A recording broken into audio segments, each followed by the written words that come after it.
Hey guys, তোমরা কেমন আছো? আশা করি ভালো আছো। তো আমি সাইডে গিয়েছিলাম, আমি আমার বান্ধবী মিলে কিছু দরকার ছিল, কেনাকাটা ছিল, তার জন্য গিয়েছিলাম।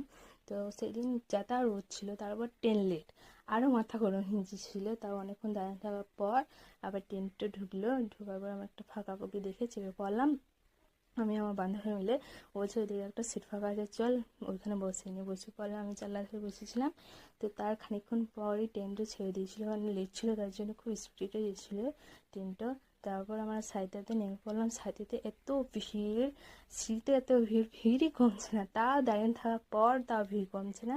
তারপর আবার সে ভিড়ের মধ্যেই চেপে পড়লাম সিঁড়িতে। যাওয়ার পর সিটে হাঁটতে হাঁটতে ব্রিজে উঠে গেলাম। ব্রিজে ওঠার পর আমরা বাজারের দিকে রওনা দিলাম। মানে আবার বাজার ঢোকার বাদ দিয়ে আমরা শপিং মলে ঢুকে গিয়েছিলাম আগে। তারপর ও ওদিকে চয়েস করছিল, কাকু দেখাচ্ছিল সব খুলে খুলে, আর আমি এদিকে ব্লগ করছিলাম। কাকুটা অনেক ভালো ছিল, সবই দেখাচ্ছিল খুলে খুলে। তারপর আমি একটা আয়নার পেলাম, আয়নার মধ্যে আমি নিজেকে দেখতে চলে গেলাম, তোমাদেরকেও দেখালাম। তারপর আমরা দুতলা চলে গিয়েছিলাম কিছু পছন্দ করার জন্য, কিছু পছন্দ নেবো। তো কিছুই পছন্দ হয় না। ঘড়ির আয়নাতে রিলস বানিয়ে নিলাম, ছবি তুলে নিলাম, নিয়ে চলে এলাম ঘর। আর ওইদিকে বিল মানে বিল হচ্ছিলো। তা আমরা ওখানে কিছু দেখাতে পারি না যে আমরা কী কিনেছি না কিনেছি। তারপর প্ল্যাটফর্মে এসে ঝালমুড়ি নিয়েছে, তোমাদেরকে দেখাচ্ছি কী কিনেছি না কিনেছি। তারপর দুজনে মিলে আমরা বসে পড়লাম ঝালমুড়ি খেতে। খাওয়া দাওয়ার পর ঘরের জন্য রওনা দিলাম। ঘর রওনা দিলাম, ও সামনে সামনে দিয়েছে আর আমি পেছনে পেছনে ব্লগ করতে করতে দিয়েছি।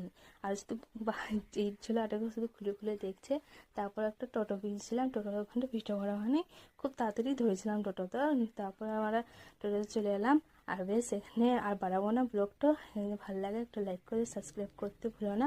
বাই। এখানে ব্লগটা বন্ধ করছি। এটা 26 তারিখে, কিন্তু আমি 27 তারিখে পোস্ট করছি।